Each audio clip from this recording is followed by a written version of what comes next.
हरे राम भजनी ताई गौ राधे श्याम जपो कृष्ण हरे राम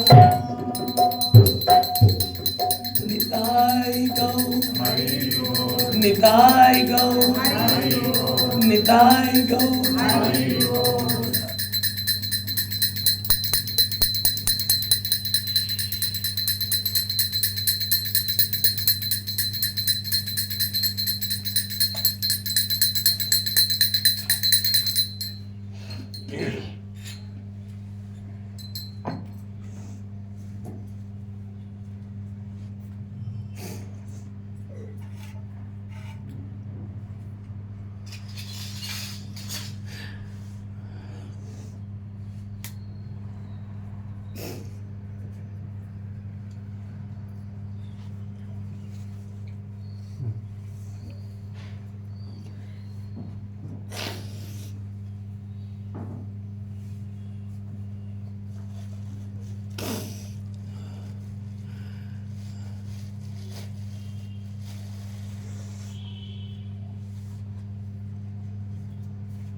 समस्त व्यक्ता व्यक्त समस्त महाजन गुरुजन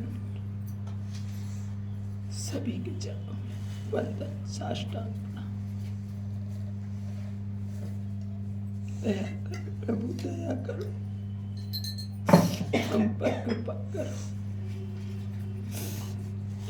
हरे कृष्ण। सभी भक्तों को चढ़ा, सभी भक्तों को चढ़ा वंदन। भक्त प्रहलाद की भक्त प्रहलाद की नरसिंह अवतार की नरसिंह अवतार की जय हो। निताई गौर हरि बोल हरि।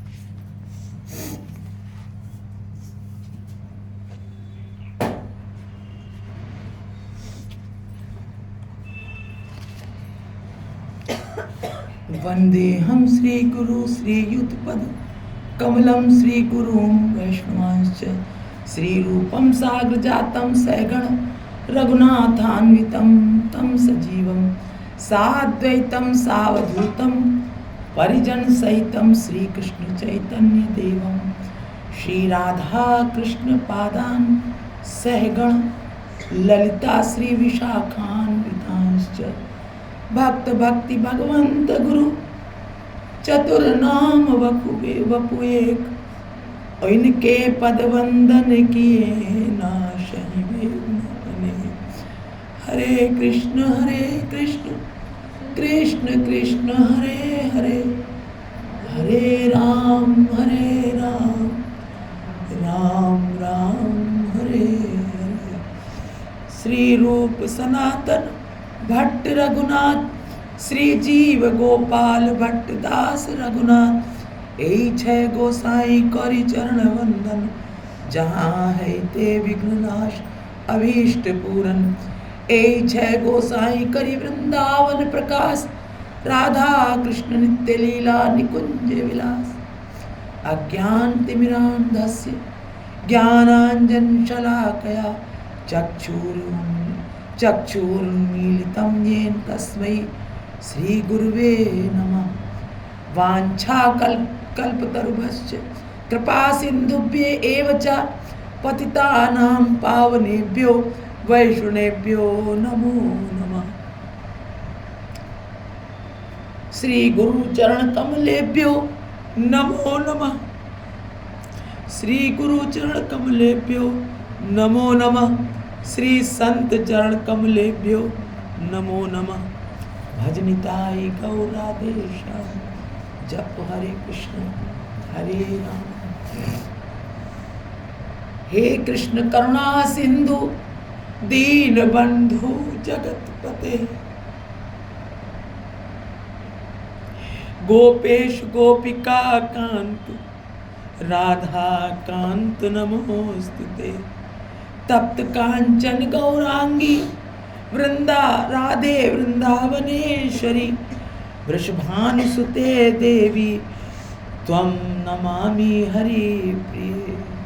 वृंदावन हरे कृष्ण कृष्ण कृष्ण। बड़े बाबा की जय, अनंत कोटि गुरुजनन की जय। हरि बोल हरि। आज का प्रसंग है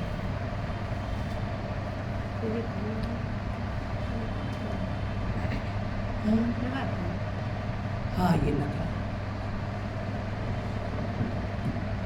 श्रीकंठ बाबू की बगीची में। श्रीकंठ बाबू की बगीची में परमानंद पूर्वक दिन व्यतीत होने लगे।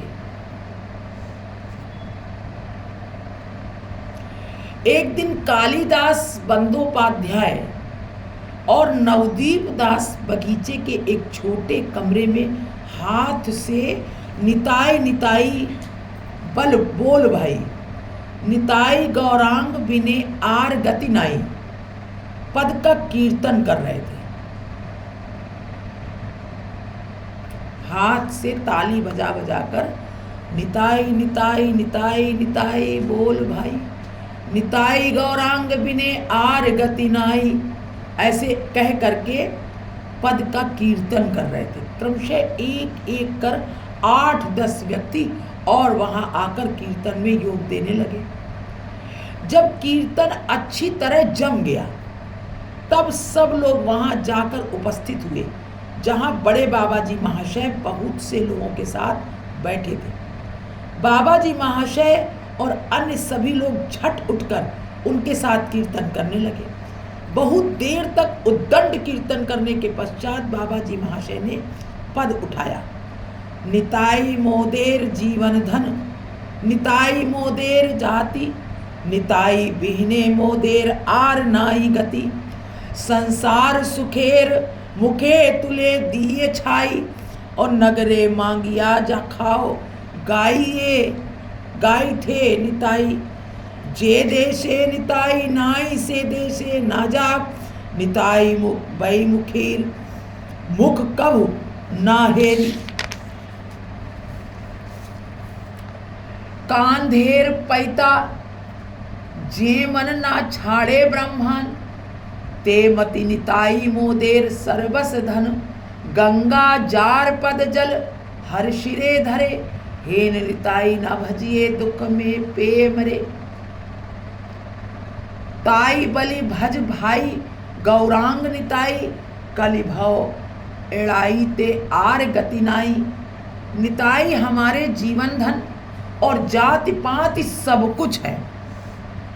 ऐसा पद गा रहे, उसका भावार्थ उसका अर्थ है, कह रहे निताई हमारे जीवन धन और जाति पाति सब कुछ है। निताई बिना हमारी गति नहीं। हम संसार सुख के मुख में राख झोंक कर नगर नगर द्वार द्वार मांग कर खाएंगे। संसार सुख के मुख में राख झोंक करके। समझ में आई बात? नहीं। संसार सुख के मुख में राख झोंक करके। जो संसार सुख एक आम प्राणी जो हर जीव जो भोग रहा है, संसार सुख भोग रहे सब, उस सुख के मुख में धूल झोंक के सुबह से उठ करके और रात तक क्या हो रहा है? भोगी तो रहे, सुख के लिए ही सब दौड़ रहे, सब दौड़ रहे। तो इस सुबह से जो सब आए का एक व्यक्ति जो आम आदमी जो सांसारिक प्राणी कर रहे हैं, उन सब सुखों में धूल झोंक के भाई हम क्या कर रहे हैं? जो रीति है संसार की वही हम संसार में चल रहे हैं। कोई उस रीत से अलग चल पा रहा है? अगर जरा सी रीति गड़बड़ हुई, अरे हमारा तो अनिष्ट हो गया, हमारे यहाँ तो ये हो ही नहीं पाया, ये तो संसार में सब जो होता है हमारे पास, हमको तो ये सुख मिल ही नहीं पाया। यही तो है। कोई भी एक ऐसा प्राणी बहुत कम दिखते जो एक संसार ढर्रे से एक अलग चल रहे। कैसे चले? उनको लगता ही है कि यही जीवन है, जो सब जी रहे हैं वही जीवन है, वरना हमारा जीवन बेकार हो गया। ऐसा ही तो सोचते सब, और सब आपस में ऐसी चर्चाएं भी करते हैं, अरे वो बड़ा बड़ा बेचारा दुखी है, उसके यहाँ देखो ये नहीं हुआ, वो नहीं हुआ। और जब सब रीत से जो एक साथ एक ही रीत में सब चले जा रहे हैं तो बड़े प्रसन्न है सब। उस बात को ये एक्सप्लेन किया, उसको कह रहे हैं निताई बिना हमारी गति नहीं, और हम संसार सुख के मुख में राख झोंक कर नगर नगर द्वार द्वार मांग कर खाएंगे, और निताई निताई गाते जाएंगे। निताई गौर, हरि बोल। ऐसे भजन करेंगे, निताई निताई गौर कहेंगे, और द्वार द्वार जाएंगे और घर घर कहेंगे, सबकी खोपड़ी में डंडा बजाएंगे, जागो, क्या कर रहे हो? नाम सर्वोपरि है। देखिए, कीर्तन करते करते जब साथी आए तो बड़े बाबा जी महाराज तो वहाँ तक तो मीमांसा ही कुछ कर रहे थे, और आप जो है खड़े होकर के जब भी कोई कीर्तन कुछ भी नाम भगवान नाम करता हुआ कोई जा रहा है तो उसको तुरंत, भले ही सड़क पे जा रहा हो, उतर करके उसके नियम है उसके प्रणाम करना है, कीर्तन को प्रणाम करना है। कहीं जा रहे भगवान नाम हो रहा है तो वहाँ जा करके और भगवान नाम को भी प्रणाम करना है जो यहाँ संगत कर रही है। ये नहीं कि भगवान नाम ले रहे हैं भक्त लोग वैष्णव, हम चले जा रहे हैं मदमस्त में, ठाकुर जी को प्रणाम किया नहीं होगी और भगवान नाम को प्रणाम नहीं किया जो कर रहे हैं, तो वो अपराध है, नाम अपराध है। वास्तव में भगवत कृपा हो जाएगी तो अपने आप प्रणाम भी करेंगे, आप रुकेंगे भी, अगर आपके अंदर श्रद्धा होगी,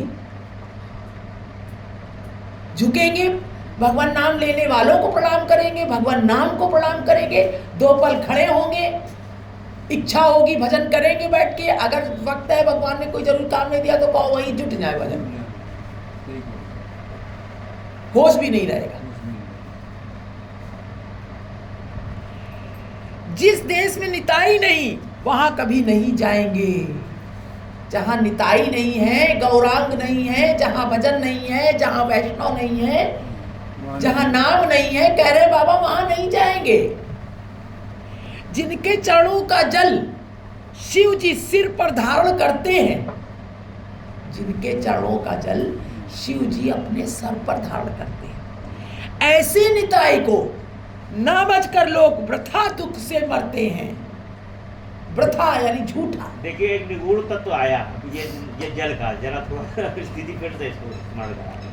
कह रहे हैं जिनके चरणों का जल शिव जी सिर पर धारण करते हैं, ऐसे निताई को ना बचकर लोग वृथा दुख से मरते हैं।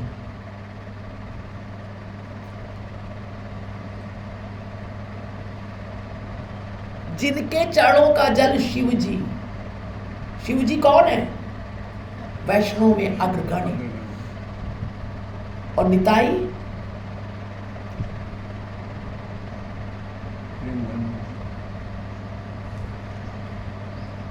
प्रेम। तो कह रहे हैं ऐसे जिनका चरणों तक शिव जी तक अपने चरणों में ले, अपने मस्तक पर धरते हैं।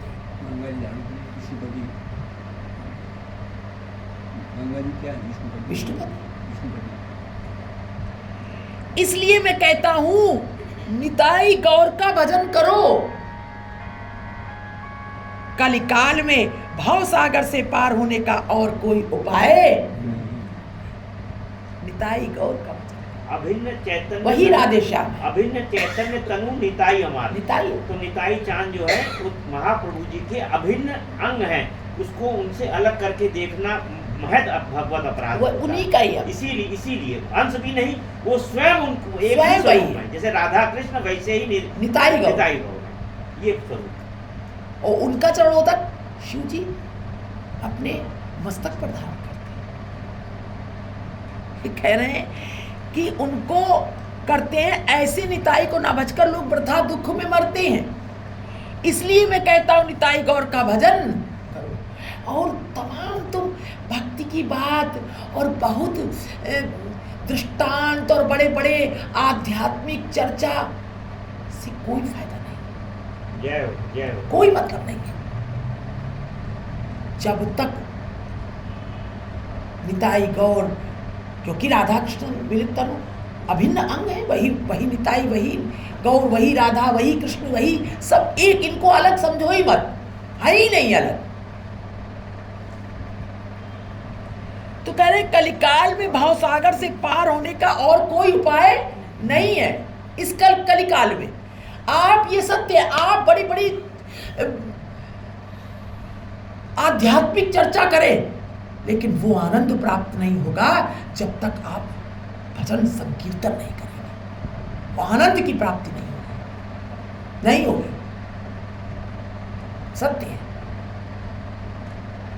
ये कलिकाल का धर्म है। क्योंकि मनोचित्त की मनोवृत्तियां एकाग्र नहीं हो पाएंगी, समाधि नहीं लग पाएगी, और भजन में आपकी समाधि लग जाती है, सारी इंद्रियां आपकी सब एक हो जाती है ना ऐसा? बेसुध हो जाते हैं। कर्मेंद्रियां पहले लगती हैं और ज्ञानेंद्रियां उसके बाद स्वतः लग जाती हैं। जब सब कर्मेंद्रियां लगने लगेंगी, और जब तक बहुत चर्चा वगैरह होती है तो वो फिर इतना एकाग्रता से नहीं लगती ज्ञानेंद्रियां। सारी चर्चाओं का कहीं ना कहीं सार यही है। कहीं ना कहीं ये चित्त भटकता रहता है और विकार उत्पन्न हुआ करते हैं इसमें। सब लोग कीर्तन आनंद में मतवाले हो रहे थे। कालिदास बाबू और बाबा जी महाशय एक दूसरे के गले में हाथ डालकर मधुर नृत्य कर रहे थे। अधर बाबू के गुरुदेव एक ओर खड़े कीर्तन सुन रहे थे। ये बहुत मर्म की बात है।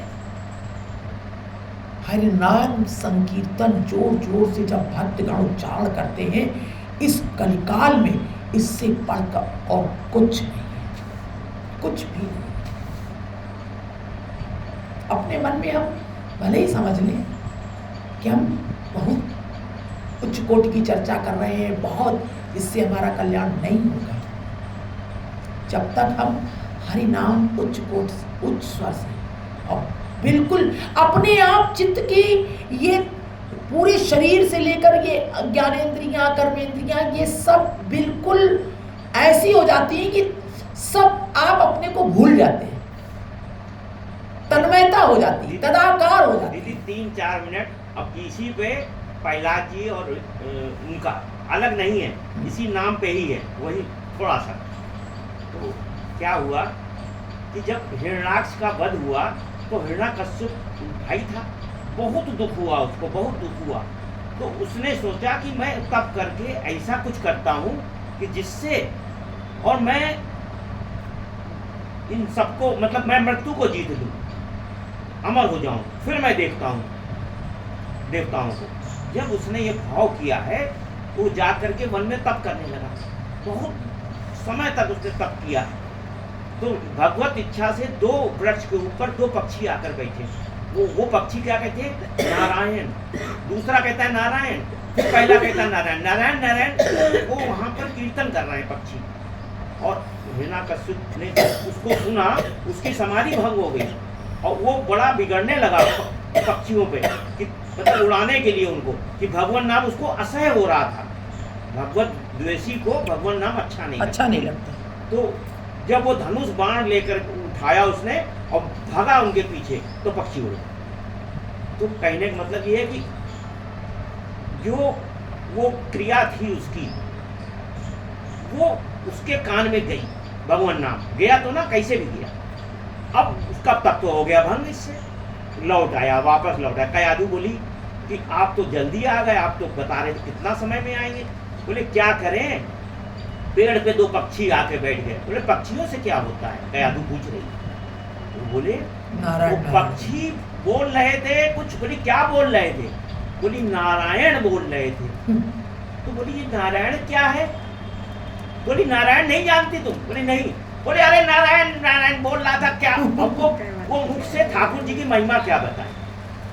बार बार कयाधु पूछ रही है, यहाँ तक कि रात को शयन जब करने लगे हिरण्यकश्यप, वो चरण चाप रही हैं और पूछ रही हैं क्या कह रहे हैं? कि वो आपने बताया था ना, वो क्या कह रहे थे। बोले अरे नारायण नारायण कह रहे थे। और क्या कह रहे थे? अच्छा, बारंबार उनके मन में यही उठे, इसीलिए वो बार बार पूछती थी और वो जिससे बार बार ये नारायण उनको कहे। आनंद हो रहा है कयाधु जी को नारायण। भगवान नाम से। नारायण। और फिर क्या, मेरा पति जो भगवत देसी है वो नाम ले रहा है। लेकिन नाम की क्या महिमा है। सही बात। किसी कैसे भी छल से कपट से कोई नाम ले ले, उसका उद्धार है। तो उसी रात वो यही चिंतन करते करते और प्रहलाद जी गर्भ में आए हैं, उसी रात को आए। और फिर जब ये इनको इंद्र ले जा रहे थे कयाधु को, वो तो पुनः तप को चला गया। कयाधु जी ने प्रेरणा करी, वो पुनः तप को गया। और जब ले जा रहे हैं तो रास्ते में इंद्र ले जा रहे हैं पकड़ के, तो नारद जी मिले। क्या कहते हैं नारद जी, अरे ये तुम किसको पकड़ के ले जा रहे हो। बोले इसके पेट में गर्भ में और वो बालक है जो त्रिलोकी पर राज्य करेगा, मैं इसको नहीं छोड़ूंगा, क्योंकि ये हिरण्यकश्यप का अंश है इसके अंदर। नारद जी बोले अरे इंद्र, तुम इसको कुछ भी कष्ट नहीं दे सकते, ना मार सकते हो।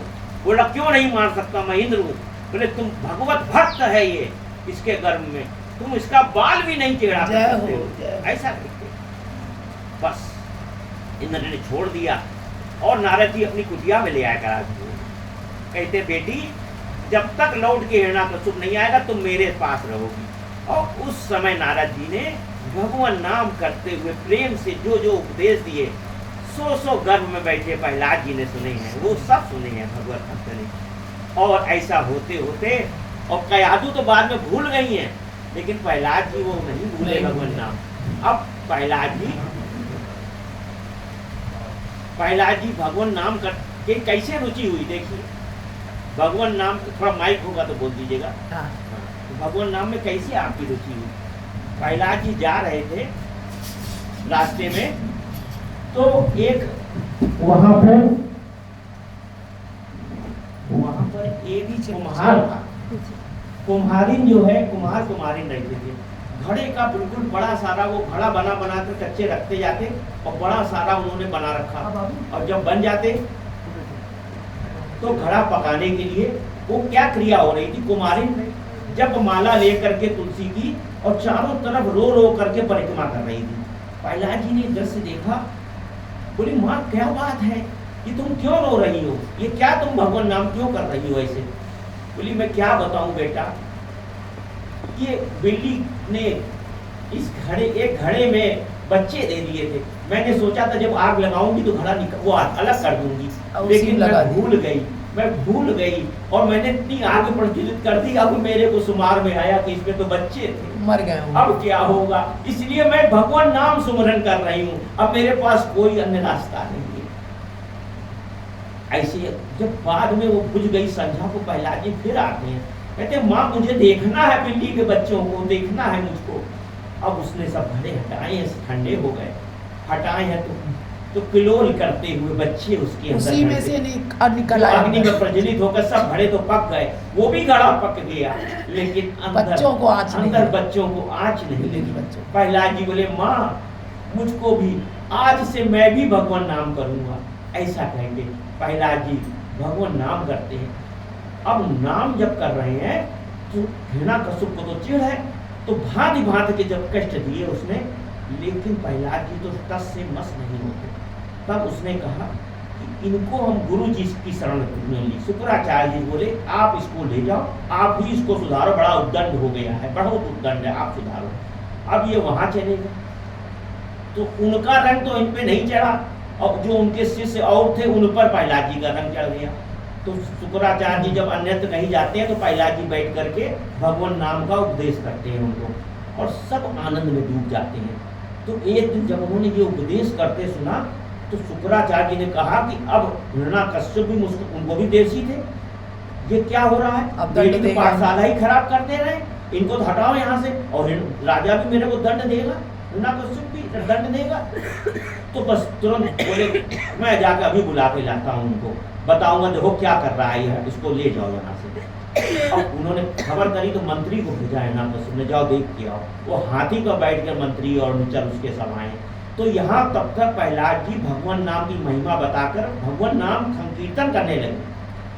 अब जब वो हाथी आ रहा है तो उसकी क्या दशा हो रही, हाथी भी झूमने लग गया, मंत्री नीचे गिर पड़ा। और जब मंत्री नीचे गिरा तो चोट की क्या परवाह, वो भी झूम झूम कर नाचने लगे। ये दृश्य देख करके, और वो जब देखा मंत्री ने, वो दौड़ करके गया राजा के पास, हिरण्यकश्यप के पास, उनको बता रहा है ये। तो सुनकर हिरण्यकश्यप हैरान रह गया, ये क्या वस्तु है, ये मंत्री को भी क्यों नाचा नाचा पड़ा। वो खुद देखने के लिए आया। जब थोड़ी दूर रह गया, भगवान नाम कान में पड़ा तो उसके पैर भी ना रुके। अब वो डर के मारे भगा, ये मेरे पे कौन सा भूत चढ़ रहा है, अगर मैं भी इसमें लिप्त हो गया तो क्या होगा मेरा, तो भगा वहां से। तो जब ऐसी ऐसी होकर के ये लीला हो रही है ठाकुर की, ये भक्त लीला। और फिर बाद में जब उन्होंने कहा है, जब होलिका पे लगाया है उनको, है ना, तो वो पूछते हैं हिरण्यकश्यप से, हिरण्यकश्यप पूछते हैं प्रहलाद जी से कि क्या बात है, तुमको ताप नहीं लगता क्या? उस सम्मुख देख रहे हैं कि जल रहे हैं और इनको कोई विश्वास नहीं हो रहा ना, वह विश्वास नहीं हो रहा है। तो प्रहलाद जी कहते हैं, मेरे साथ मेरे श्री भगवान नाम श्रीमन नारायण नारायण हरि हरि, ये कीर्तन प्रहलाद जी का है।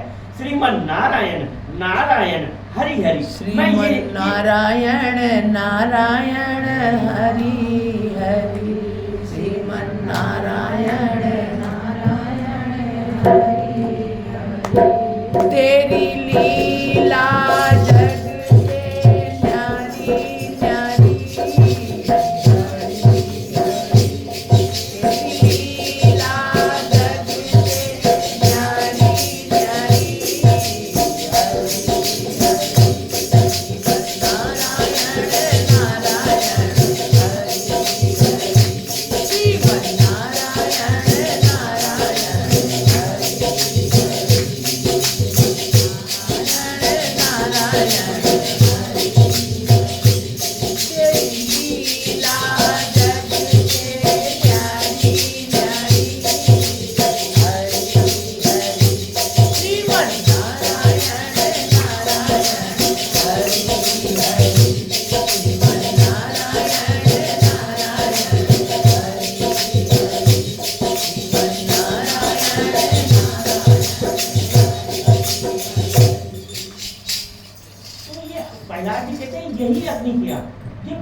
जगत की संपूर्ण ज्वालाएं, जितनी भी प्रकार की ज्वालाएं हैं, वो भी किसी का कुछ नहीं बिगाड़ सकती यदि वो भगवान नाम करता है। तो ऐसे अब उसका तो ज्यों ज्यों ये बड़ाई करे नाम की, भगवान नाम की, तो जलन पैदा हो, तो उसका क्रोध बढ़े। फिर जब तप्त, यहाँ तक कि तप्त लोहे के खम्भ से भी उन्होंने बंधवाया है प्रहलाद जी को, कि पता नहीं क्या बात है, वो सब तरीके से उसने करके देख लिया। खुद का बच्चा है, लेकिन अब उसको उससे भी द्वेष इतना बढ़ गया कि जब उन्होंने ये कहा कि हर जगह वो प्रहलाद जी तो हर जगह ठाकुर को देख रहे हैं अपने, यही स्थित है भगवान नाम की। नाम करते करते नाम तो सर्वत्र ठाकुर जी को दिखाने लगता है। अंतर मन में प्रविष्ट ऐसा होता है कि सब जगत, आंख, हर स्थिति, व्यक्ति, वस्तु, घटना पर सब में दिखता है, सब इंद्रियां जो है भगवान नाम देखने लग जाती है। अब इस स्थिति में जब उन्होंने कहा कि क्या इस खंभे में भी है, देखिए दृढ़ विश्वास ठाकुर पे होता है, भगवान नाम पे होता है। प्रहलाद जी बोले सर्वत्र है, इस खंभे में क्यों नहीं होगा। बस क्रोध आ गया, एकदम गदा लेके सिंहासन से कूदा है और एक जोर का प्रहार किया उसने। जोर का प्रहार करते ही बहुत गड़गड़ गड़गड़ गड़गड़ गड़गड़ शब्द हुआ है, बहुत जोर से शब्द हुआ। पूरे त्रिलोकी में जाकर के ये गूंज चली गई, सब देवता एकदम उससे घबरा करके और सब आकाश मंडल पर आकर अवस्थित हो गए हैं। प्रहलाद जी दोनों हाथ अपने जोड़ करके वहां खड़े हो गए। क्यों? क्योंकि श्री हरि उनके हृदय में और बहुत जो है स्फूर्ति भजन की हो रही है उनके हृदय में, आनंद से परिपूर्ण है प्रहलाद जी। और इसी समय त्रिभुवन को प्रकंपित करते हुए हमारे ठाकुर जी नरसिंह रूप में, नरसिंह भगवान की आज क्यों आए इस रूप में, उद्धार करने के लिए आए। और वो भी किसका? अपने भक्त के संबंधी का। ठाकुर जो है अपने भक्त के संबंधियों को भी नहीं छोड़ता, उनको भी लेके जाता है। कोई ये मत सोच ले कि घर परिवार वाले नहीं भगवान नाम कर रहे हैं। जो भगवान नाम करता है, जो हरि को प्रेम करता है, ठाकुर जी उसको पूरे परिवार को प्रेम करते हैं, सबको लेके जाएंगे, कोई बाकी नहीं रहेगा, कोई बाकी नहीं रहेगा। अब ऐसे ऐसे जब ठाकुर जी के लाल लाल नेत्र हैं, क्रोध में भरे हुए हैं हमारे ठाकुर, बड़ी बड़ी दाढ़ें उनकी बाहर निकली हुई हैं, बड़े बड़े केश, एकदम बड़े बड़े केश, पूरे चपड़े नीचे लटके हुए हैं, जिनसे चुचायमान हो रहा है, आपके चुचायमान हो रहा है, श्वेत लाल आंखों से जैसे अग्नि की ज्वाला फड़क रही है ठाकुर जी के। क्यों? क्योंकि आज भक्त पर, क्योंकि ठाकुर जी खम्भ पे प्रहार करके और वही गदा लेकर के इतना क्रोध में है, उसने देखा भी नहीं खम्भ की तरफ क्या हो रहा है, और वो भक्त प्रहलाद पर आज उन पर प्रहार करने, मैं इसी को समाप्त करके छोड़ूंगा, कोई नहीं समाप्त कर पाया, मेरे से कैसे बच के जाएगा। बस जब भक्त पे गदा प्रहार करिए, ठाकुर जी ने खम्भ में अवस्थित थे, जब भक्त पे उठाई गदा, ठाकुर जी ने फाड़ दिया खम्भ को, और पीछे से आकर उसको पकड़ कर खींचा हिरण्यकश्यप को, ले जाकर के डेहरी पर जाकर के और पटक के अपनी जंघाओं पर रखकर, और उनको अपने बड़े बड़े नखों से जो दीड़ करके एकदम चीड़ फाड़ दिया। ये दशा है। उसकी अंतड़ियां निकाल ली ठाकुर जी, इतने पर भी क्रोध शांत नहीं हो रहा, अंतड़ियां निकाल करके अपने गर्दन पर डाल ली है, पहन ली है गर्दन पर अंतड़ियां। अब सब देवी देव सब आ गए हैं, सब घबरा रहे हैं, नाना प्रकार से स्तुतियां कर रहे हैं, लेकिन ठाकुर जी का क्रोध शांत नहीं होता। बड़ों को गुस्सा भी जल्दी नहीं आता और बड़ों का क्रोध भी जल्दी शांत नहीं होता। ऐसे हमारे नरसिंह भगवान सब आकर के सब स्तुति कर रहे हैं, सिंहासन पर विराजमान है, लेकिन क्रोध शांत नहीं हो रहा। सब लक्ष्मी जी को आगे करते हैं, माता आप ही शांत करो, आप ही शांत करो। लक्ष्मी माता जो ही हाथ जोड़ करके आई है, उनको देखकर ऐसे जो है चिंगार किया ठाकुर ने, दहाड़ करी है ऐसे। नरसिंह भगवान की दहाड़ सुनकर लक्ष्मी जी तो हाथ जोड़कर वहां से भागी, बोले मैंने स्वामी का ये रूप तो कभी नहीं देखा, ये रूप मैंने कभी नहीं देखा। ऐसे जो है चली जा रही है। तब प्रहलाद जी जान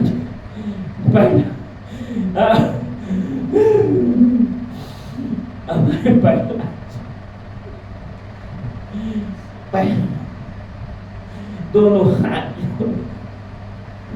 नाम करते करते श्रीमन्नारायण श्रीमन्नारायण श्रीमन्नारायण नारायण नारायण श्रीमन्नारायण नारायण नारायण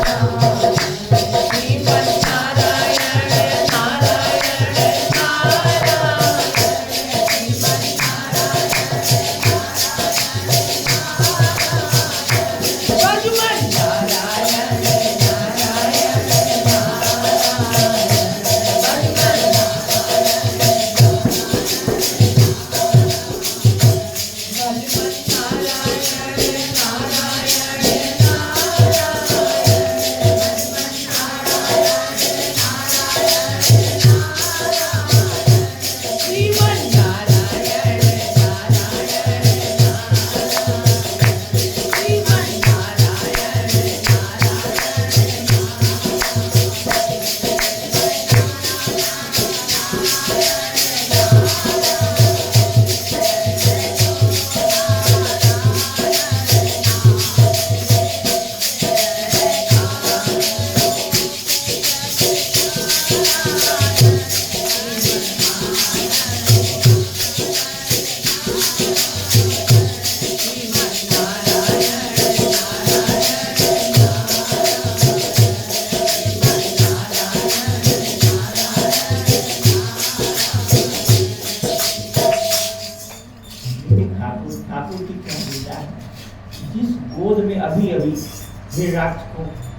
विधीड़ किया है। अब उसी गोद में जब ऐसे ठाकुर जी का नाम लेकर के प्रहलाद जी ताली बजा बजा कर नाचने लग गए हो, तो हमारे श्री हरि इतना प्रसन्न होते हैं हमारे श्री हरि कि प्रहलाद जी को उठाकर गोद में लिटा लेते, जैसे माँ अपने बच्चे को गोद में लेती है और फिर जो लपलपाती हुई बड़ी जिह्वा से अभी रक्त पान किया था, आपने वही जिह्वा और जैसे गाय अपने बछड़े को चाटती है, ऐसे वो प्रहलाद जी को चाट रहे हैं, ऐसे प्रेम से चाट रहे हैं। प्रेम से चाट चाट कर प्रहलाद जी पुलकायमान हो रहे हैं गोद में। बहुत प्रेम से उमड़ गए प्रहलाद जी, प्रेम से बहुत प्रेम प्राप्त हो रहा है, उमड़ रहे हैं हमारे प्रहलाद जी। तो ठाकुर जी प्रसन्न हुए, सब देवता भी बड़े प्रसन्न हो गए हमारे ठाकुर जी के शांत होने पर। प्रहलाद जी से कहते हैं वर मांगो, वर मांगो। प्रहलाद जी वर नहीं मांग रहे क्योंकि भक्त कुछ नहीं चाहते, कुछ नहीं है। बारंबार जब आग्रह करते हैं, बारंबार आग्रह करते हैं, तो प्रहलाद जी कहते हैं हे ठाकुर, जैसे आप प्रेम से मेरी तरफ देख रहे हैं। तो प्रहलाद जी ने भी रूप देखा था ठाकुर का, क्रोध का रूप, जिस रूप से जगत का संहार होता है वो स्वरूप देखा था। वो तो पूरा जगत ही संहार कर देते। अगर प्रहलाद जी वहां ना हो तो ठाकुर जी की इच्छा थी, ये ठाकुर जी का क्रोध था कि संपूर्ण जगत सृष्टि का ठाकुर जी संहार कर देते। लेकिन भक्त के हेतु ठाकुर, जब तक इस सृष्टि पर भक्त रहेंगे तब तक ठाकुर जी को वो क्रोध नहीं आएगा। ये ठाकुर जी के स्वयं वचन। फिर क्या हुआ, प्रहलाद जी वर मांगते हैं, हे नारायण, हे मेरे ठाकुर, हे श्री नारायण, यदि आप प्रसन्न तो वैसा वर दीजिए। आप मेरे को ये वर कि आप जैसे मेरे प्रति शुभ दृष्टिपात कर रहे हैं, जैसा प्रेम मुझको दे रहे हैं, समस्त जगत जीवों को आप ये दान करेंगे। बस ये वर मुझको, और कुछ नहीं। बोलो भक्त प्रहलाद की जय, जय हो भक्त प्रहलाद की जय हो, जय हो श्री नारायण जी, जय जय। राधा रानी पुष्प वर्षा कर रही है प्रेम की। आज नरसिंह जयंती है, आज नरसिंह जयंती है। रवि भैया ने आज ये बोलो भक्त और भगवान की। उसी प्रकार बता रहे हैं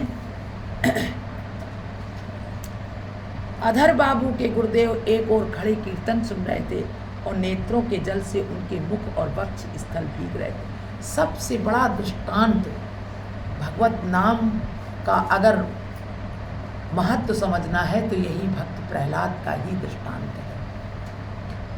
सबसे सुंदर है, अद्भुत चरित्र है भगवान के नाम का प्रभाव।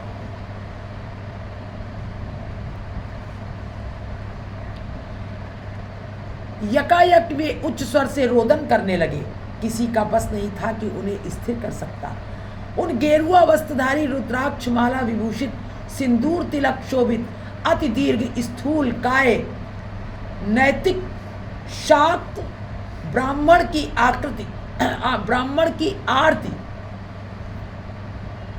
और उनका रज में लोटपोट होते हुए उच्च स्वर से रोदन देख सब लोग विस्मयाविष्ट हो गए। कीर्तन इतनी तन्मयता से हो रहा था कि किसी को स्थिर करने का प्रश्न ही नहीं उठता था। थोड़ी देर में कीर्तन समाप्त हुआ, परंतु ब्राह्मण का रोना अभी बंद नहीं। बाबा जी महाशय से इंगित से काली बाबू उनका सिर अपनी गोदी में बाबा जी महाराज ने इशारा किया काली बाबू को, हाँ, इनका सर गोद में ले लो। गोद में लेकर के काली बाबू उनका सिर अपनी गोदी में लेकर बैठ गए। थोड़ी देर में जब वे कुछ स्वस्थ हुए तो भरे कंठ से कहने लगे, बाबा मैं घोर अपराधी हूँ। निताई गौर भजने वाले लोगों पर मेरी प्रीति तो दूर रही, उन पर मेरी श्रद्धा भी नहीं थी। आज आप दोनों के नृत्य के समय मैंने एक अपूर्व दर्शन किए। मैंने देखा कि जैसे ठीक निताई गौर दोनों भाई भाव में विभोर हो नृत्य कर रहे हो। उनके दर्शन मात्र से मेरा कठिन हृदय द्रवित हो गया और चक्षु झुलस गए। मैं और अधिक ना देख सका। कह रहे हैं, मैं जब निताई गौर भजने वाले लोगों पर मेरी श्रद्धा नहीं थी, मैं सोचता था ऐसे ही पागलों की तरह नाच रहे गा रहे, निताई गौर कर रहे, मेरी श्रद्धा नहीं थी बिल्कुल भी। तो कह रहे मेरी प्रीत तो दूर रही, उन पर मेरी श्रद्धा भी नहीं थी, प्रीत तो दूर रही, श्रद्धा ही नहीं थी। आज आप दोनों के नृत्य के समय, जब आप दोनों नृत्य कर रहे थे, उस समय मैंने एक अपूर्व दर्शन किए। मैंने देखा कि जैसे ठीक निताई गौर दोनों भाई भाव में विभोर हो नृत्य कर रहे हो, मुझे ऐसा लगा। उनके दर्शन मात्र से मेरा कठिन हृदय जो जल्दी द्रवित नहीं होता था, द्रवित हो गया और चक्षु झुलस गए। मैं और अधिक न देख सका और मुझे नेत्र बंद कर लेने पड़े। थोड़ी देर में आंखें खोली तो देखा कि वो अपरूप रूप नहीं है। यह क्या हुआ? आप लोग मेरे ऊपर कृपा करें। अब मुझे क्या दिखाई दे रहा है? आप लोग कृपा करें मेरे ऊपर। इतना कहे वो और अधिक व्याकुल होकर रोने लगे। काली बाबू ने बहुत प्रकार से सांत्वना वाक्यों से आश्वस्त कर उन्हें बिठाया। तब बाबा जी महाशय उन्हें दृढ़ आलिंगन कर अश्रु गदगद कंठ से कहने लगे, बाबा आप माँ के विशेष कृपा पात्र हैं। तभी अवतारों के सार निताई गौरांग देव के दर्शन आपको हुए हैं। तब बाबा जी महाशय उन्हें दृढ़ आलिंगन कर अश्रु गदगद कंठ से कहने लगे, बाबा, और अश्रु बह रहे हैं उनके और गदगद कंठ है। बाबा आप माँ के विशेष कृपा पात्र हैं, काली माँ के आप कृपा पात्र हैं। तभी अवतारों के सार, जितने भी अवतार हैं उनके सार निताई गौरांग देव के दर्शन आपको इसीलिए हुए हैं। नाम नामी अभिन्न है, नाम रूप में वो साक्षात वर्तमान है। जो नाम लिया जा रहा है उस नाम में ही वो साक्षात वर्तमान है। ब्राह्मण, बाबा नाम तो बहुत दिनों से सुन रहा हूं, नाम तो बहुत दिनों से सुन रहा हूं, पर आज पर्यंत कभी मेरा हृदय द्रवित नहीं हुआ। आपको जब से देखा है मेरे प्राण जैसे किसी एक अपूर्व भाव से विभावित हो रहे हैं। जिन लोगों को मैंने आज तक अवज्ञा दृष्टि से देखा, बड़ी हे दृष्टि से, अवज्ञा, उनको ध्यान से नहीं देखता था, अवज्ञा दृष्टि से देखा, आज अवनत मस्तक से उनकी पद धूलि धारण करने की इच्छा हो रही है। सर झुका करके आज उनके मस्तक झुकाने की इच्छा हो रही है, उनकी पद धूल लेने की इच्छा हो रही है। उसे मैं नाम का प्रभाव कहूं या आपकी शक्ति? बोलो बड़े बाबा की जय, गुरुजनन की जय हो। ये नाम का प्रभाव देखो कि आपकी शक्ति। बाबा जी महाशय, नाम सर्वशक्तिमान है, नाम के लिए असाध्य कुछ भी नहीं है। भगवान स्वयं भी जिस कार्य को नहीं कर सकते वो नाम द्वारा अनायास संभव हो जाता है। नाम के द्वारा प्रमाण रूप में देखिए, त्रेता युग में रामचंद्र सीता जी का उद्धार करने के लिए पुल बांधकर लंका गए थे, परंतु हनुमान उन्हीं रामचंद्र का नाम लेकर एक छलांग में समुद्र पार हो गए। वो पुल बना कर गए स्वयं भगवान राम। और हनुमान जी ने क्या किया? जय श्री राम, नाम के प्रभाव से। द्वारिका में सत्यभामा देवी ने उमा व्रत के उपलक्ष्य में देवर्षि नारद को कृष्ण के बराबर सोना तौलकर देने का संकल्प किया। उन्होंने तराजू के एक पल्ले पर कृष्ण को बिठाया और दूसरे पर बहुत सा सोना रखने लगी, पर वे जितना भी सोना रखती, सोने वाला पलड़ा दूसरे पलड़े से ऊंचा हो जाता था। वो कभी भारी हो ही नहीं रहा था, ऊंचा ही रहता था। यह देख वे बहुत संकट में पड़ गई। उन्होंने रुक्मणी देवी से परामर्श किया। रुक्मणी देवी ने तराजू पर से सारा सोना हटा लिया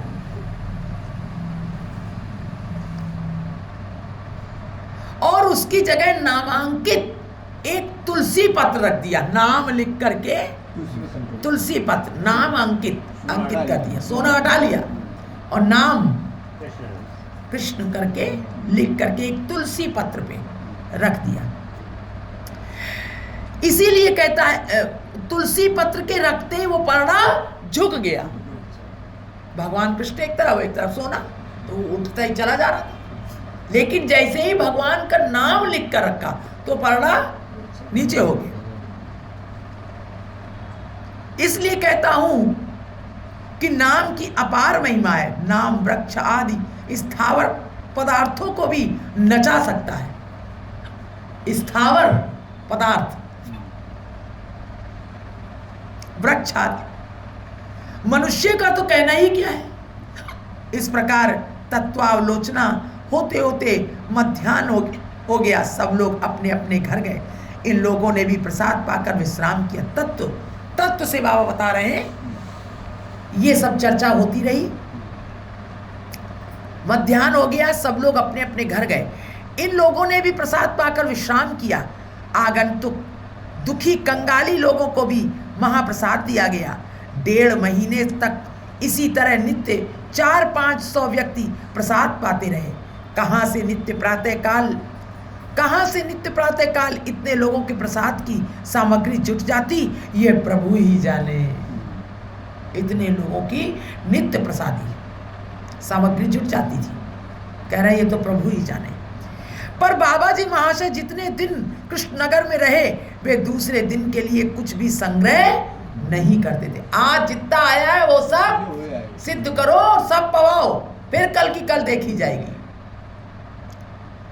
यहां तक कि जिस हड़िया में रसोई पकती उसे भी फिकवा देते थे, फिर दूसरी हड़िया आएगी।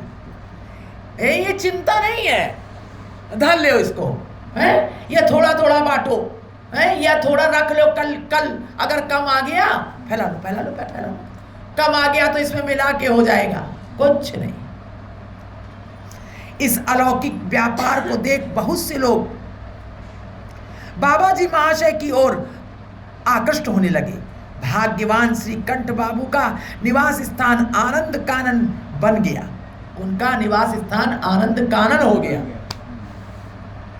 अब आबाल वृद्ध वनिता, यहां तक कि घोर पाखंडी लोग भी बाबा जी महाशय की महिमा गाने लगे। आबाल यानी बूढ़े से लेकर बड़े तक सब,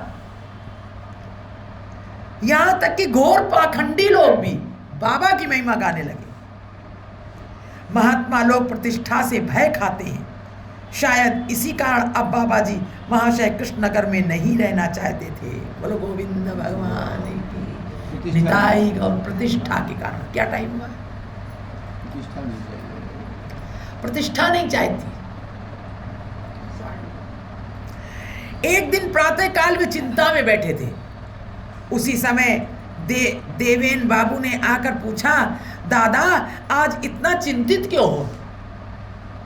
वे बोले, ना भाई कोई विशेष बात नहीं, पर कृष्णनगर आए बहुत दिन हो गए, यही विचार रहा हूँ। बड़े चुपचाप बैठे थे कि अब बड़ी प्रतिष्ठा हो रही है यहाँ पर, बाहर लोग आ रहे हैं, जय जयकार हो रहा है, हैं बड़ी सब। तो अब उन्होंने सोचा अब यहाँ से चल पड़ो। बड़ी चिंता में बैठे थे, तो उन्होंने पूछा क्या बात है, बड़ी चिंता में बैठे? कह रहे नहीं ऐसा कोई बात नहीं है। वे बोले नहीं भाई कोई विशेष बात नहीं है, पर कृष्णनगर आए बहुत दिन हो गए, यही विचार कर रहा हूँ। इसी समय जोगेश बाबू आकर बोले, कल रविवार है, बहुत से लोगों की इच्छा है कि आपके मुख से कुछ तत्व मीमांसा सुन शंका समाधान करें। यानी अभी कल और एक फिर उन्होंने रख दिया। यदि आपकी अनुमति हो तो सबको सूचित कर दूं। अधर बाबू बोले, देखिए बहुत भीड़ होने से असुविधा होती है, ऐसा प्रबंध करना चाहिए कि जिससे अनधिकारी लोग ना आ सकें। बाबा जी महाशय बोले, भाई मैं तो पहले ही कह चुका हूं, जिसमें तुम्हारी सुविधा हो वैसा करो, मेरी सम्मति की कोई आवश्यकता नहीं। तब योगेश बाबू ने प्रसन्नतापूर्वक विशिष्ट लोगों को दूसरे दिन प्रातःकाल वहां एकत्र होने को कहला भेजा। रविवार को प्रातःकाल योगेश बाबू, अधर बाबू इत्यादि 8-10 सज्जन बाबा जी महाशय के पास उपस्थित हुए और नाना प्रकार की तत्व संबंधी बातें पूछने लगे।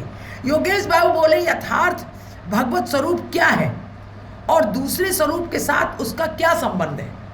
यथार्थ भगवत स्वरूप किसको समझे हम? भगवान का स्वरूप क्या है यथार्थ में, और कह रहे हैं दूसरे स्वरूपों में के साथ उसका क्या संबंध है? बाबा जी महाशय, भगवत स्वरूप सच्चिदानंदमय है। भगवान कौन है? इस प्रश्न को लेकर वेद, तंत्र, पुराण, इतिहास, भागवत प्रभृति में बहुत विचार किया गया है। निर्धारित हुआ है कि श्री कृष्ण ही स्वयं भगवान हैं। श्रीमद् भागवत में कहा है, एते चांशकला पुंसः कृष्णास्तु भगवान स्वयं। ब्रह्म संहिता में ईश्वर है परमय कृष्ण सच्चिदानंद विग्रह।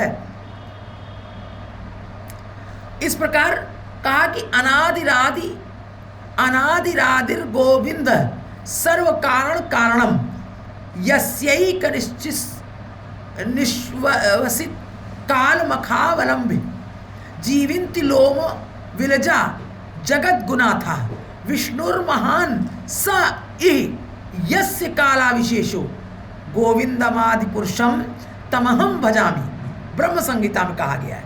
और अन्यत्र यद्वैतम ब्रह्मोपनिषदि तद यस्य तनुभा यह आत्मांतर्यम पुरुष इति सोयांश विभा षडैश्वर्य पूर्णो या इह भगवान स स्वयमय न चैतन्यात् कृष्णात् जगत परतत्वम परमि।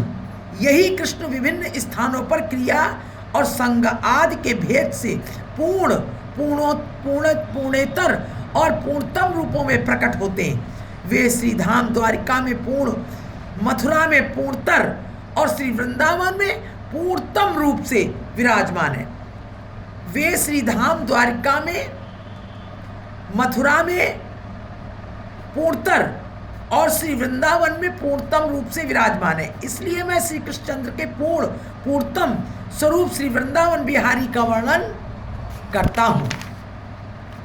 श्री चैतन्य चरितामृत में लिखा है, सच्चिदानंद तनु ब्रजेंद्र नंदन सर्वैश्वर्य सर्वशक्ति सर्वरसपूर्ण पुरुष जोशित किंबा स्थावर जंगम सर्वचित्ताकर्षक साक्षात मनमथ मदन।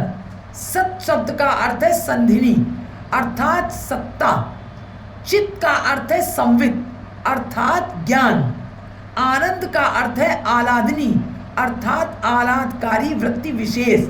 इस सच्चिदानंदमय विग्रह को ही भगवान कहते हैं। यह स्वरूप से है नव किशोर नटवर गोपीवेश वेणुकर नव जलधर श्याम कांति पीतांबरधारी और अखिल रसामृत मूर्ति। अन्यान्य देवी गण से इसका अंशांशी संबंध है, अर्थात कोई इसकी चिद्विभूति है, कोई अंश है और कोई कला विलास है। जितने भी और रूप है भगवान के। योगेश, माया से श्री कृष्ण का क्या संबंध है? बाबा जी, माया कृष्णदासी अर्थात श्री कृष्ण की आज्ञा परा कार्य कारिणी अघटन घटन प्रतियसी शक्ति विशेष है। योगेश बाबू, जीव के साथ कृष्ण का क्या संबंध है? बाबा जी, जीव है कृष्ण का नित्य दास। योगेश, जब श्री कृष्ण है और माया भी कृष्णदासी है, जब जीव कृष्णदास है और माया भी कृष्णदासी है, फिर माया जीवों को बांधकर इतना कष्ट क्यों देती है?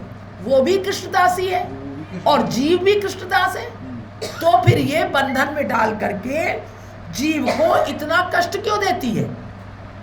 और जीव के ऊपर उसका क्या अधिकार है जब वो दासी है कृष्ण की और वो भी दास है कृष्ण का?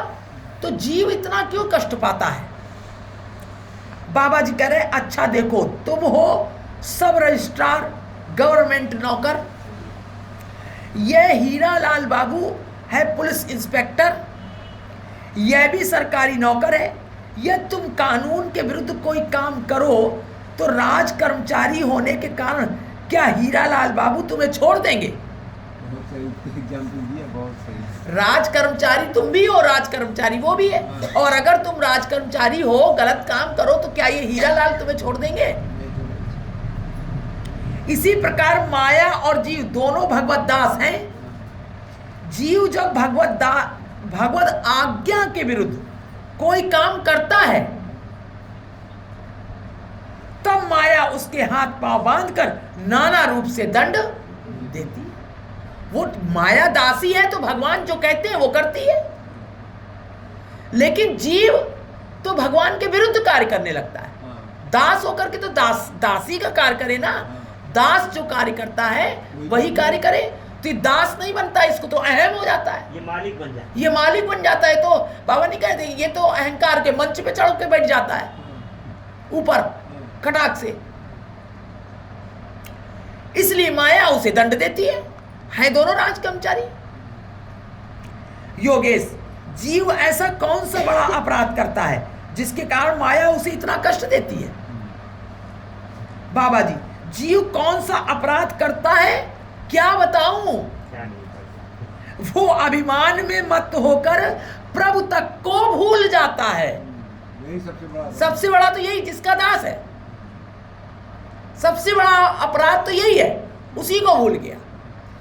खुद प्रभुता आती है ना, प्रभुता आ जाती है। मैं करने वाला हूं, मेरे बच्चे मैंने उत्पन्न किया है, मैं कमाता हूं,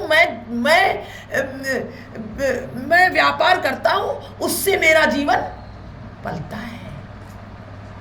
सब कुछ मैं, मेरा घर, मेरा परिवार, मेरे बच्चे, मेरा ये, मेरा वो, मेरी बुद्धि, मेरा दिमाग है। खोपड़ी है तुम्हारा दिमाग। तो कह रहे हैं कि माया कौन सा अपराध करता है? तो कह रहे हैं कि जीव और स्वयं प्रभु बन बैठता है, स्वयं प्रभु बन बैठता है। कितने आज ये चिंता, फिकर, रोना धोना, जीवों का लड़ाई झगड़ा द्वेष, ये सब क्यों हो रहा है? इसी कारण तो जो प्रभुता अपने पर कर्ता खुद बन गए हैं ना। यहाँ की सारी समस्याओं के कर्ता खुद है ना। ऐसा क्यों किया, ऐसा क्यों हुआ, ये क्यों करता है, मैं ये कर डालूंगा, मैं वो कर लूंगा। खोपड़ी कर लोगे, अगर उसकी मर्जी नहीं है तो टांग फैला के चल दोगे। उसकी मर्जी है तब तो कर लोगे, और झूठा तुमको लगेगा हाँ हमने कर लिया, हमने कर लिया। देखो, और ये सच है, जो अहंकार के नशे में चूर होते हैं भगवान उनसे और कराते रहते हैं, वो और करते मस्त होते हैं, माया नचाती रहती है। वो समझते देखो मैं कर रहा हूं, ऐसा उन्हें आभास होता है। तो कह रहे भूल जाता है, स्वयं प्रभु बन बैठता है। प्रभु, विचार करके देखो, प्राकृतिक राज्य में राजा के प्रति यदि कोई अवज्ञा सूचक शब्द भी कहता है तो उसे कितना दंड दिया जाता है? कह रहे हैं, अब तुम कह रहे हो कि कौन सा दंड? तो अब प्राकृत राज्य में, ये ऐसे संसार में अगर कोई राजा है, मान लो इस राज्य का राजा है, और कोई प्रजा उद्दंडता करती है तो कितना बड़ा दंड मिलता है उसको। इसलिए यदि जीव जगत के हर्ता कर्ता विधाता की अवज्ञा करे, वो तो इस प्राकृत जगत के राजा का भी राजा है, सबका राजा है। तो कह रहे हैं जब विधाता की अवज्ञा करे तो उसे उचित दंड मिलना चाहिए या नहीं? चरितामृत में लिखा है, श्री चरितामृत में, कृष्ण नित्यादास जीव ताहा भूल गेल। कृष्ण नित्यदास है, जीव ताहा भूल गेल। जीव ये भूल गया कि हम नित्य कृष्ण के दास हैं। अभिमान यही पालना है कि हम राधा दासी हैं, राधा दासी है, मैं मालिक बन जाती हूँ, वही है। अब ये अभिमान को भी उसमें परिवर्तित कर देना है। ए दोष माया तार गलाए बांधिल, ए दोष माया तार गलाए बांधिल, कबू स्वर्गे उठाए कबू नरके डुबाए। इसीलिए कभी स्वर्ग में उठा फेंक देती है और कभी नरक। दंड दंड जने राजा जे नदी ते चुबाए। ये पुराने जमाने में एक दंड होता था, राजा दंड दे देते थे, कील एक लकड़ी के डंडे पे बड़े से कील ठोक करके उस पर बैठा देते थे नदी के अंदर। हाँ। और उसके बाद बार बार डुबोते थे नीचे उसको और बार बार निकालते थे, इससे उसको मृत्यु हो जाती थी। घंटों ये करते थे, बहुत बड़ा दंड था। दंड जने राजा जे नदी चुबाए। योगेश इस प्रकार, योगेश ने कहा इस प्रकार का दासत्व संसार त्यागी साधुओं के लिए संभव है। इस प्रकार का दासत्व संसार त्यागी साधुओं के लिए संभव है, ऐसा दासत्व स्वीकार कर लें। किंतु संसारी व्यक्ति यदि कर्तव्य अभिमान ना करे तो उनका संसार कैसे चले? एक से एक प्रश्न करने वाले हैं कई कोई। और ये भी नहीं है, ये योगेश बाबू जितने ये सब परिकर ये हम सब जीवों के लिए, जैसे श्रीमद् भागवत में नहीं कह रहे सुखदेव जी, अरे आप बहुत ज्ञानी है, आप सब जीवों के, ये जीवों के लिए होते हैं ये प्रश्न, हम सब के लिए। तो कह रहे हैं किंतु संसारी व्यक्ति ये कर्तव्य भाई अभिमान ना करे तो उनका संसार कैसे चले? यदि सभी प्रभु के दास है ये मान लिया जाए तो अपने नौकर को काम बिगाड़ने पर हम दंड कैसे दे सकते हैं? शाबाश है? नौकर हमारा काम बिगाड़ देगा तो हम तो कैसे उसको दंड देंगे फिर?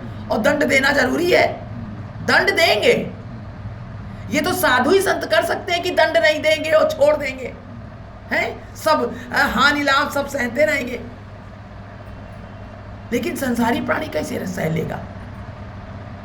उसको तो गुस्सा आ जाएगी, क्रोध आ जाएगा, हैं? सफाई कर रहा था, बर्तन मांज रही थी, पूरी क्राकरी की अलमारी मारा, झांस नीचे गिरा दी, सब चली गई, हैं? हमारी तो उसमें बड़ी पैसा खर्च करके लाए थे, और क्या उसको दंड नहीं देंगे? साधु ही होगा तो कहते कोई बात नहीं बेटा, हो जाने दो। खैर क्या दंड कैसे दे सकते हैं? और दंड दिए बगैर काम भी कैसे चल सकता है?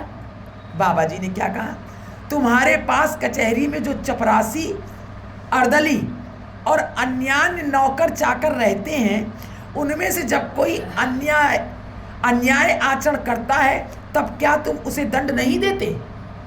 ये सब रहते हैं तो तुम दंड नहीं देते? और वो क्या तुम्हें अपना स्वामी नहीं मानता? दंड देते हो तब भी स्वामी मानता रहता है? योगेश हाँ अवश्य मानता है, और अन्याय कार्य करने पर उसे दंड भी देना पड़ता है। स्वामी मानता रहता है लेकिन दंड भी हम देते हैं। बाबा जी अब विचार करो कि सरकारी कचहरी में तुम दोनों ही नौकर हो, वो चपरासी भी नौकर है, वो काम करने वाला वो भी नौकर है, और तुम भी कचहरी में तुम भी नौकर ही तो हो, तुम भी नौकर हो और वो भी नौकर है। अरे वो थोड़ा छोटे तबके का है, वो 4th क्लास का है, सरकार नहीं हो तुम, सरकार थोड़ी ना हो तुम 1 क्लास के हो भाई, लेकिन वो 4th क्लास का है। तो कह रहे हैं कि अब विचार करो कि सरकारी कचहरी में तुम दोनों ही नौकर हो, पर फिर भी स्वामी रूप से चपरासी को दंड देना होता है। स्वामी रूप से कचहरी के कर्मचारियों को जिस प्रकार ध्यान रखना पड़ता है कि सरकारी नियमों के अनुकूल कार्य न करने से दंड भोगना पड़ेगा। अब कचहरी के जो कर्मचारी हैं उन सभी को एक नियम में रहना पड़ता है कि भाई कचहरी के अगर नियम तोड़ेंगे तो सबको दंड भोगना पड़ेगा।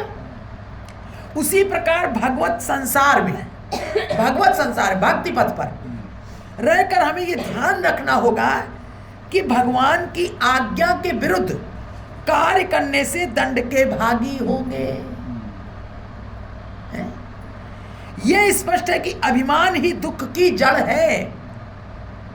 अभिमान, अब साधु जो है वो कोई दंडता कर रहा है, कुछ कर रहा है, तो उसको वो प्रेम से, प्यार से उसको कहेंगे कि हाँ तुमने गलत कर दिया, लेकिन बड़े प्यार से, और उसके ऊपर अपनी कृपा दृष्टि रखेंगे, दया रखेंगे। और एक साधारण व्यक्ति क्या करेगा? प्रभुत्व जमा करके अपना खुद ही स्वामी बन बैठेगा,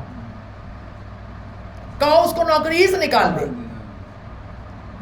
ये भी प्रैक्टिकल यहाँ दीदी हो चुका, आपने ही किया है, लेकिन हमको नौकरी से नहीं निकाला। अरे भैया हे मेरे गोपाल, प्रैक्टिकल दया करो प्रभु, ये आपने हमें नहीं निकाला, ये नहीं, दया करुणा, मैं आपकी दया करुणा। अरे भैया, रात में भी, कल रात में भी यही हम चिंतन कर रहे थे, दया, आपकी दया और करुणा का। उनकी कृपा बहुत है भैया, हम सब, आप तो बहुत कृपालु हैं, हम तो बड़े उद्दंड हैं। आप रजिस्ट्रार हैं माँ की चपरासी। नहीं भैया, नहीं भैया, हम देखिए, हम भाई भाई हैं, हम सब भाई हैं, यही रिश्ता है। तब क्या तुम उसी दंड नहीं देते? अच्छा, फिर दोनों ही नौकर पर फिर भी स्वामी रूप से चपरासी को दंड देना होता है, कचहरी। और देखिए इसमें कितना प्रेम है, इन व्यवहारों में जो बाबा बता रहे हैं कितना प्यार है? कोई सब अपनी अपनी स्थिति में है, सब अपने अपने, यानी सब कोई जो 4th क्लास का है, जो सब अपना अपना कार्य कर रहे हैं, लेकिन सब में प्रेम कितना बढ़ रहा है। और अगर हम अहंकार के मंच पर बैठ जाए हैं, तब क्या होगा? काम सब करेंगे, वैसे ही सृष्टि चलेगी, और कचहरी में काम तो सब करेंगे, कोई छोड़ के जाएगा नहीं, लेकिन वहां कितना वैमनस्यता, कितना क्लेश है, क्या उसी स्थान पर क्या होगा?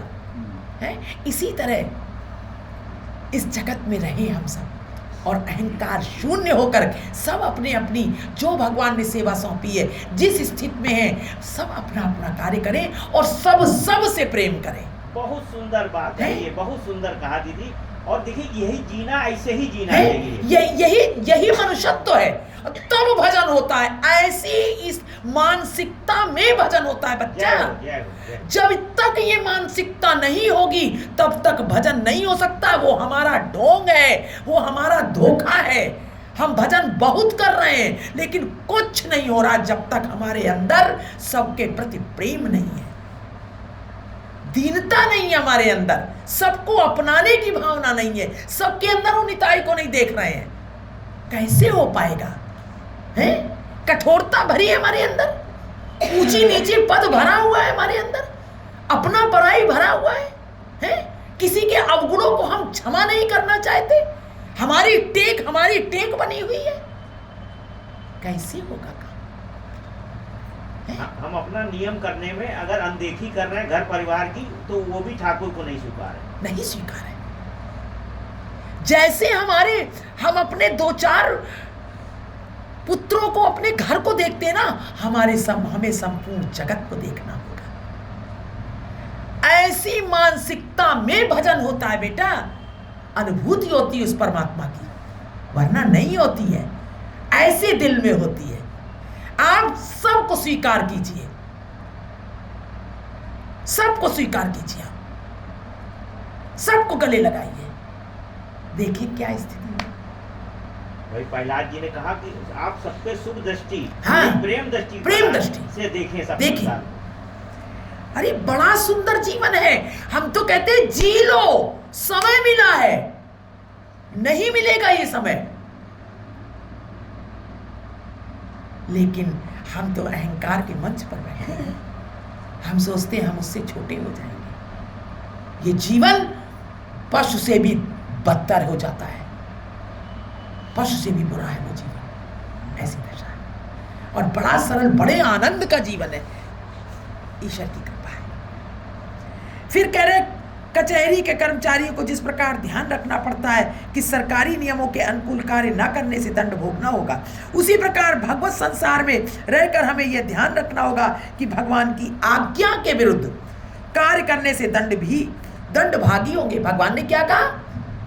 तृणादपि सुनिचेन तरोरपि सहिष्णुनाम अमानि नाम मान दे सदा कीर्तनीय। ये उनका कहना है, आज्ञा है।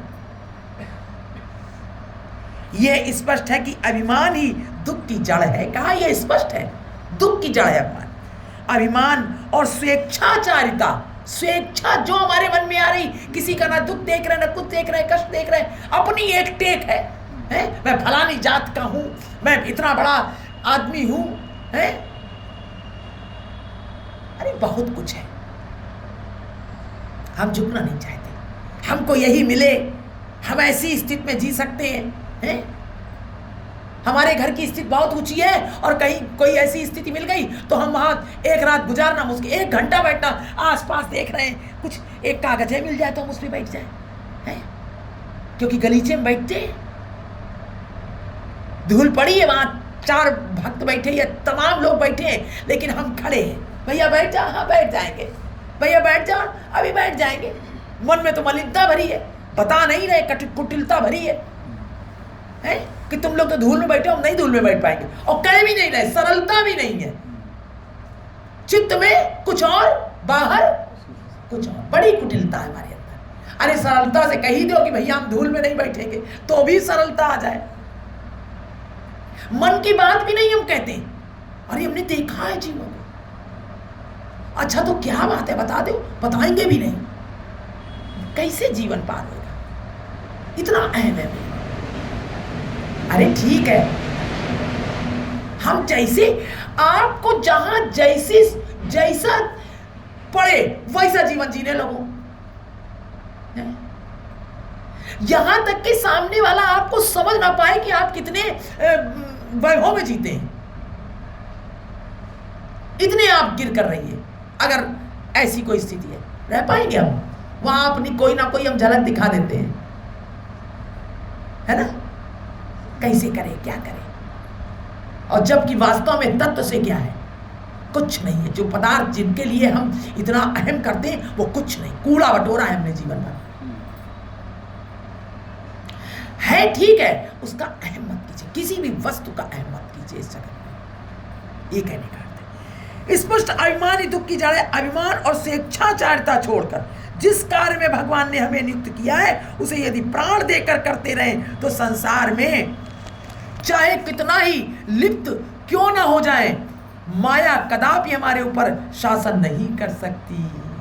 देखा है, कितना ही लिप्त क्यों ना हो जाए, संसार में चाहे कितना ही लिप्त क्यों ना हो जाए, माया कदापि हमारे ऊपर शासन नहीं कर सकती। आप चाहे गृहस्थ में खूब बने रहें और खूब नौकरी चाकरी सब करें, लेकिन वो माया आपको आसक्ति नहीं होगी उन पदार्थों से, अंदर से आप बिल्कुल उससे, वो एक दिन नहीं मिलेंगे आपको तो आपको कोई कष्ट नहीं होगा। किस स्थिति में दीदी समझ नहीं पाएगा, हाँ। किस स्थिति में नहीं माया करेगी? कह रहे हैं कि भगवान ने हमें नियुक्त किया है उसे यदि प्राण देकर करते, जो अभिमान और स्वेच्छाचारिता छोड़कर, हाँ अभिमान और ये छोड़, इस स्थिति में स्वेच्छाचारिता यानी जो हमारे अंदर आती है ना इच्छाएं, उनको हम टेक लिए बैठे रहते, हम कह रहे हैं ना, तो बाबा कह रहे हैं अगर इनको छोड़ दें अपनी टेक को, तो जिस कार्य में भगवान ने हमें नियुक्त किया है, अब वहां कैसी स्थिति आ गई है, भगवान ने हमें जैसे भी नियुक्त किया है उसे यदि प्राण देकर करें, यानी हम अपनी टेक और अपनी स्वेच्छाचारिता से भूल जाएं और प्राण देकर करते रहे तो संसार में चाहे कितना ही लिप्त क्यों ना हो जाए, माया कदापि हमारे ऊपर शासन नहीं कर सकती, नहीं कर सकती। अंबिका बाबू, प्रभु मेरा एक प्रश्न है, यदि आज्ञा करें तो कहूं? आप लोग आज्ञा कहें तो कहें, कहें आगे। देखिए वही लीला चल रही है, बिल्कुल मत सोचिएगा, हाँ वही दृश्य वही लीला। देखिए मेरे सम्मुख कोई भी प्रश्न करने में आप संकोच ना करें, क्योंकि मैं कोई पंडित या महापुरुष तो हूं नहीं। बाबा कह रहे हैं प्रभु मेरे हृदय में उदय होकर जो स्फूर्ति कराते हैं वही आपसे कह देता हूं। बोलो गुरुदेव भगवान की। भैया मैं कोई पढ़ पुढ़ा के और बड़ा कंठस्थ करके और बड़ा अहम करके और ये शास्त्रों से वो शास्त्रों से और आपको तर्क में हराने पराने और अपने को बड़ा ऊंचा, ये सब कुछ नहीं है। बाबा कह रहे हैं बस आप कोई संकोच मत करिए। संकोच यानी कि आप ये मत सोचिए कि मैं कहीं आपसे मैं कोई प्रश्न का उत्तर ना दे पाया तो मेरी कहीं मैं नीचा हो जाऊंगा, मैं ऊंचा हो जाऊंगा, ये सब कुछ नहीं है। जो प्रभु हमारे हृदय में बैठ जाते हैं और जो कहलवा देते हैं वो मैं कह देता हूँ। बाबा को कोई परवाह नहीं है कि हो सकता है कहीं मैं कोई किसी प्रश्न का उत्तर ना दे पाऊं तर्क में। तो कह रहे हैं कि मेरे हृदय में उदय होकर जो स्फूर्ति कराते हैं प्रभु वही आपसे कह देता हूं। इससे यदि आपको तृप्ति होती है तो मैं भगवत कौशल देखकर अपने को धन्य मानता हूं। बोलो गोविंद भगवान।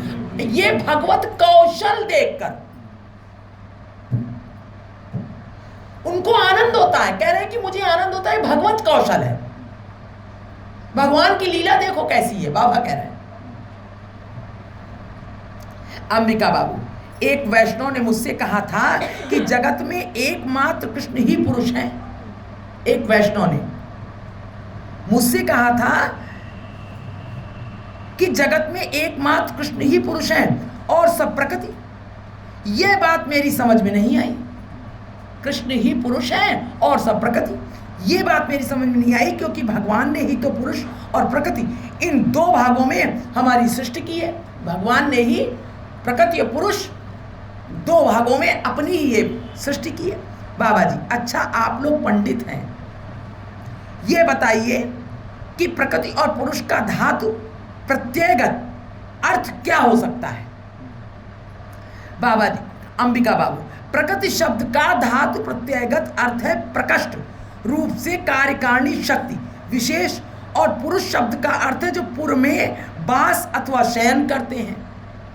और पुरुष शब्द के देह, मन, बुद्धि इत्यादि और भी अनेक प्रकार के अर्थ है। ये पुर, ये शरीर, इसमें जो वास करते हैं, पुरुष से ये अर्थ है।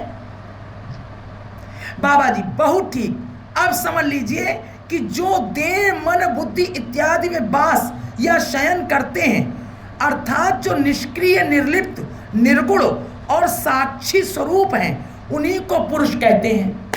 अब बता रहे हैं कि जो देह, मन और बुद्धि इत्यादि में वास यानी शयन करते हैं, और अर्थात जो निष्क्रिय, निर्लिप्त, निर्गुण और साक्ष्य स्वरूप हैं, उन्हीं को पुरुष कहते हैं। और प्रकृति कहते हैं उस प्रकट रूप से कार्य करने वाली शक्ति को, जो प्रकट रूप में शक्ति कार्य कर रही है, उस प्रकट रूप से कार्य करने वाली शक्ति जो एक क्षण भी कार्य किए बगैर नहीं रह सकती। पुरुष शब्दवाच्य परमात्मा स्थावर, जंगम, कीट, पतंग, मनुष्य, पशु, पक्षी इत्यादि सब देहों में समभाव से वर्तमान है। इस प्रकार पुरुष शब्द का अर्थ स्वतः, तत्वतः, अंशांशी रूप से सभी प्राणियों से है। श्रीमद् भागवत गीता में कहा है, उपद्रष्टानुमंता च भर्ता भोक्ता महेश्वर है, परमात्मेति चाप्योक्ति चाप्युक्तो देहेऽस्मिन् पुरुषे पर। पुरुष शब्द के इसी अर्थ के अनुसार वेदांत शास्त्र में अहम ब्रह्मास्मि वाक्य का प्रयोग हुआ है। प्रकृति शब्द का अर्थ भगवान की उस प्रधान शक्ति से है जिससे दृश्यादृश्य, चेतन अचेतन जगत की सृष्टि हुई है। इसी कारण हम प्राकृत जगत के प्रकट जीव हैं। हम में से जो पुरुष पने का अभिमान करते हैं, उनसे मैं पूछता हूं कि क्या हम क्षण मात्र को भी पुरुष की भांति निष्क्रिय, निर्लिप्त और निर्गुण भाव से रह सकते हैं? क्षण मात्र भी हम प्रकृति से अलग रह पाते हैं? हम हर समय कुछ ना कुछ करते हैं। हम बैठे, तभी तो भगवान ने कहा कि वो सन्यासी नहीं, क्योंकि कुछ ना कुछ हमारी पलक ही झपकती है। अपने स्वतः आप कुछ नहीं करेंगे, बैठे तो अपने आप सांस लेने की क्रिया हो रही है ना। कह रहे निष्क्रिय, निर्लिप्त और निर्गुण भाव से रह सकते हैं। हमारे हाथ पैर बंधे रहने पर भी हमारा मन देश देशांतर की यात्रा करता रहता है। हाथ पैर बांध दिए, अब मन कार्य कर रहा है। इसीलिए गीता में भगवान ने कहा है, न ही कश्चित क्षणमपि जातु तिष्ठति कर्म कृतु, यानी एक क्षण भी हम कार्य के बगैर नहीं रह सकते। इसीलिए शास्त्र में ब्रह्मा और शंकर से लेकर कीट कीटाणु तक सभी जीवों को प्रकृति कहा है, और पुरुष शब्द का प्रयोग केवल भगवान के लिए किया है। भगवान ने निज मुख से कहा है, भूमिरापन अनलो वायु खम मनोबुद्धि रेवच अहंकार इतियम में भिन्ना प्रकृतिष्ठता अपरेयम तस्तुन्याम प्रकृतिम विद्य में परम जीवभूता महाबाहो ययेदम धार्यते जगत सर्वयोनिषु कौन्ते मूर्ते संभवन्ति यः तासाम ब्रह्म महत् योनिरहम बीज प्रदः शिव पिता। यदि कहो कि पुरुष और प्रकृति शब्दों का व्यवहारिक अर्थ इस प्रकार नहीं है तो व्यवहार की बात दूसरी है। व्यवहारिक अर्थ केवल व्यवहार के लिए होता है, उसका तत्व से कोई संबंध नहीं होता। व्यवहार में यदि पुरुष शब्द का प्रयोग अनादिकाल से स्त्री के लिए होता रहता और स्त्री शब्द का प्रयोग पुरुष के लिए होता रहता तो आज हमारे उसी प्रकार के संस्कार होते और हम उन्हीं अर्थों में इन शब्दों का प्रयोग करते। देखिए, हमारे देश में पिता को बाबा और पितामह को ठाकुर दादा कहते हैं और वृंदावन में पिता को दादा और पितामह को बाबा कहते हैं। उड़ीसा में माँ को बहू कहते हैं और हमारे यहाँ पुत्र वधू को बहू कहते हैं। इसी प्रकार उड़ीसा में ब्राह्मणगण पिता को नाना कहते हैं और दूसरी जात के लोग बड़े भाई को नाना कहते हैं। व्यवहारिक अर्थ के इस पर्याय का क्या तात्विक दृष्टि से कोई मूल्य हो सकता है? पुरुष शब्द का वास्तविक अर्थ है विषय या आश्रयी और प्रकृति का अर्थ है आश्रय। सबका मूल आश्रयी एक है, आश्रय अनेक है। देखिए, व्यवहारिक दृष्टि से भी यही बात सिद्ध होती है। यदि आप किसी छोटे से संसार के स्वयं कर्ता धर्ता हैं तो आप उसे कहते हैं अपनी सृष्टि, अपना संसार या अपनी प्रकृति, और आप कहलाते हैं उसके पालन करता, स्वामी या आश्रयदाता, आश्रयी। और आपके जमींदार या राजा इसी प्रकार से आपके संबंध में आश्रयी होते हैं और आप उनके संबंध में प्रकृति। यह क्रम उसी प्रकार चलता रहता है जिस प्रकार पुत्र और पिता का क्रम चलता रहता है। और जैसे अंत में सबका एक आदि पिता होता है और सब उसके पुत्र होते हैं, उसी प्रकार एक आदि पुरुष है और सब उसकी प्रकृति हैं। वो आदि पुरुष है श्री गोविंद। पुरुष और प्रकृति की यह आलोचना सुनकर जोगेश बाबू आदि सब बहुत संतुष्ट हुए। अब बाबा महाशय के स्नान आदि का समय हो आया, इसलिए सब ने दंडवत प्रणाम कर उनसे घर जाने की आज्ञा ली। बोलो गोविंद भगवान की जय। हिताई गौ हरि बोल। आगे का नगर कीर्तन और हरि लूट। कल क्या होगी? हरि लूट और नगर कीर्तन है। हाँ।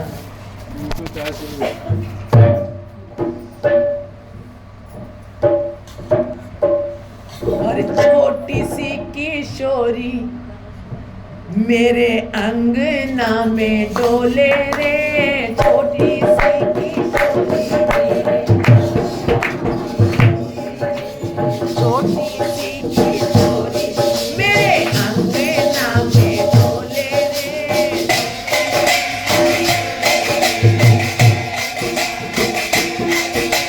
पाँव में पायलिया बाके, पाँव में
साई गौर।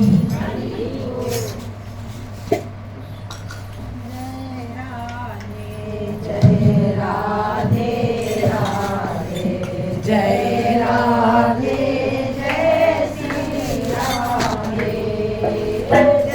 भैया विशेष सूचना 2 तारीख को चलना है, जो लोग जाना है उस तक तैयार रहे 2 तारीख को, और 9:30 तक बस आ जाएगी। ठीक है भैया, यहीं लग जाएगी बस। जिनको जाना है वो लोग सब आ जाएं।